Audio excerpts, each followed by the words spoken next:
আপনি কি জানেন ঈশ্বর মানুষকে কেন সৃষ্টি করেছিল? এমন কি হয়েছিল স্বর্গে যার জন্য ঈশ্বরকে মানুষ সৃষ্টি করতে হয়েছিল? আর আপনি কি এটাও জানেন আপনি এই পৃথিবীতে কোন কাজের জন্য এসেছেন? বছরের পর বছর মানুষ এটাই জানার চেষ্টা করছে যে মানুষ কোথায় থেকে এসেছে, মানুষকে কে বানিয়েছে, মানুষের এই পৃথিবীতে আসার আসল উদ্দেশ্য কি।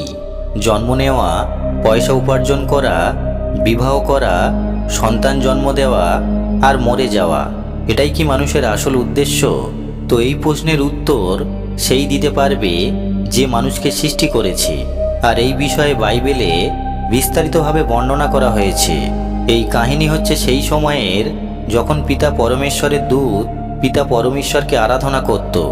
আরাধনা করা স্বর্গদূতদের লিডার ছিল লুসিফার, যে ঈশ্বরের আরাধনা করার জন্যে স্বর্গের দূতদের পরিচালনা করত। স্বর্গের দূতদের লিডার হওয়ার জন্যে লুসিফারের মনে অহংকারের জন্ম হয়। সে ঈশ্বরের বিরুদ্ধে পাপ করে, এই জন্যে তাকে স্বর্গ থেকে তাড়িয়ে দেওয়া হয়। এখন প্রশ্ন হলো, লুসিফারটা কে? তো লুসিফার হলো সে যাকে আজ আমরা শয়তান বলে জানি। লুসিফার কে ছিল আর কি করত সেই বিষয়ে বাইবেলে জিহিজকেল তার 28 অধ্যায় 13 পদে বলা হয়েছে, তুমি ঈশ্বরের উদ্যান এদেনে ছিলে।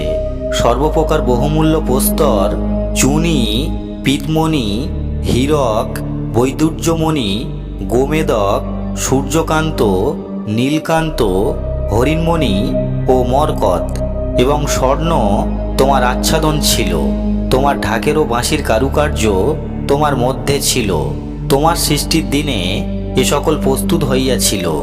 যিশাইয়া তার 14 অধ্যায় 11 পদে বলা হয়েছে, পাতালে নামানো হইল তোমার ঘটা ও তোমার নেবল যন্ত্রের মধুর বাদ্য। কীট তোমার নিচে পাতা রইয়াছে, কৃমি তোমাকে ঢাকিয়াছে। এই পদ এটা বলে যে যখন লুসিফারকে বানানো হয়েছিল তখন লুসিফারের মধ্যেই সমস্ত বাদ্যযন্ত্র ছিল, যেমন বাঁশি, ভায়োলিন, বীণা, গিটার, ডাম ইত্যাদি। প্রত্যেকটা বাদ্যযন্ত্র লুসিফারের কাছে ছিল। এখন প্রশ্ন হলো, এরকমটা কেন? তো এর উত্তর হচ্ছে, লুসিফার ঈশ্বরের আরাধনা করত আর স্বর্গের দূতদের পরিচালনা করত। কিন্তু লুসিফার নিজের মনে অহংকারের জন্ম দেয়।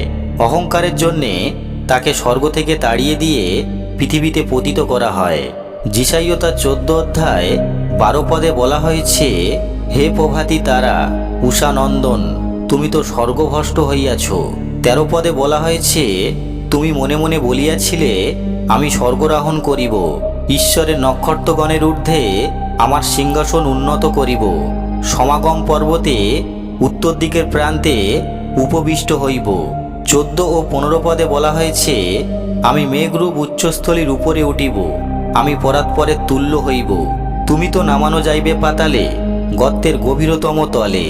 লূক তার 10 অধ্যায় 18 পদে বলা হয়েছে, যিশু বললেন, আমি শয়তানকে বিদ্যুতের ন্যায় স্বর্গ হইতে পতিত দেখিতেছিলাম। বাইবেল বলে লুসিফারের পাপের জন্যে তাকে এই পৃথিবীতে পতিত করা হয়েছিল। এক অভিষিক্ত স্বর্গদূতকে এই পৃথিবীতে ফেলে দেওয়া হয়েছিল, যার জন্য এই পৃথিবী ধ্বংস হয়ে গিয়েছিল। যদি আপনি আদিপুস্তক তার 1 অধ্যায় 1 পদ দেখেন, তাহলে সেখানে লেখা আছে, আদিতে ঈশ্বর আকাশমণ্ডল ও পৃথিবীর সৃষ্টি করিলেন। কিন্তু 2 পদে লেখা আছে, পৃথিবী ঘোর ও শূন্য ছিল। আসলে আদিপুস্তক তার 1 অধ্যায় 1 পদে ঈশ্বর সব কিছু খুবই সুন্দরভাবে বানিয়েছিল। কিন্তু আদিপুস্তক তার 1 অধ্যায় 1 পদ আর 2 পদের মধ্যে এমন একটা সময় ছিল যখন ঈশ্বর লুসিফারকে এই পৃথিবীতে নিক্ষেপ করেছিল। লুসিফারকে নিক্ষেপ করার ফলে এই পৃথিবী ধ্বংস হয়ে গিয়েছিল। কিন্তু ফের একদিন ঈশ্বর এই পৃথিবীতে আসেন আর পুনরায় সবকিছু সৃষ্টি করতে শুরু করে। আদিপুস্তক তার 1 অধ্যায় 3 পদে লেখা আছে, পরে ঈশ্বর কহিলেন, দীপ্তি হোক, তাহাতে দীপ্তি হইল। এইভাবে ঈশ্বর শুধু বলেছিলেন আর একের পর এক সবকিছু সৃষ্টি হয়েছিল। ঈশ্বর গাছপালা, ফলদায়ী বৃক্ষ, সূর্য, চন্দ্র, তারা সবকিছু সৃষ্টি করেছিলেন। তারপর ঈশ্বর জলে থাকা জলচর প্রাণী, পশু পাখি সমস্ত প্রকার জীবকে সৃষ্টি করে। সব কিছু সৃষ্টির পর ঈশ্বর দেখে সমস্ত সৃষ্টি খুবই সুন্দর হয়েছে। এইভাবেই ঈশ্বর ষষ্ঠ দিনে পৃথিবীতে ঘুরছিল। তখনই হঠাৎ শয়তান ঈশ্বরকে বলে, এত কিছু সৃষ্টি করার পরেও তোমাকে কে আরাধনা করবে? কে তোমার স্তুতি করবে? কে তোমাকে মহিমা করবে? কে তোমায় প্রশংসা করবে? শয়তানের এই মন্তব্যকে জবাব দেওয়ার জন্যে ঈশ্বর পৃথিবীর দিকে তাকায় আর নিজের মুঠোয় মাটি তুলে একটা মাটির পুতুল বানিয়ে তাতে নিজের শাশ্বত শ্বাস ফুঁকে দেয় আর শয়তানকে বলে, এই হচ্ছে সেই মানুষ যে আমাকে আরাধনা করবে, যে আমাকে প্রশংসা করবে। ঈশ্বর শয়তানকে আরও বলে, আমার কাছে আমার আরাধনা করার মানুষ সবসময়ই থাকবে। যে আমায় আরাধনা করবে, যে আমায় প্রশংসা করবে, যে আমাকে ডাকবে, তাকে আমি উত্তর দেব। এই যে মাটির পুতুল, যাতে আমি আমার শাশ্বত শ্বাস ফুঁকেছি, যাতে আমি আমার আত্মার সঞ্চার করেছি, এই পুতুলই মানুষ রূপে তোমার সাথে লড়াই করবে, তোমার সাথে সংগ্রাম করবে।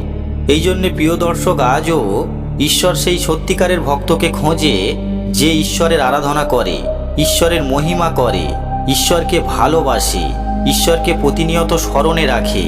বন্ধুরা, শয়তান মানে লুসিফার সব সময় এটাই চায় সব মানুষ ঈশ্বরকে ছেড়ে দিয়ে তার আরাধনা প্রশংসা করুক। শয়তান প্রথমে একটা অভিষিক্ত স্বর্গদূত ছিল, কিন্তু তাকে স্বর্গ থেকে তাড়িয়ে দেওয়া হয়। আজ শয়তানের একটাই উদ্দেশ্য, মানুষকে ঈশ্বরের কাছ থেকে দূরে সরিয়ে দেওয়া। শয়তানের প্রথমেও এই একটাই উদ্দেশ্য ছিল যে কিভাবে অন্যের কাছ থেকে আরাধনা প্রশংসা পাওয়া যায়। আর আজও শয়তান সেই একই কাজে নিযুক্ত আছে আর ভবিষ্যতেও থাকবে।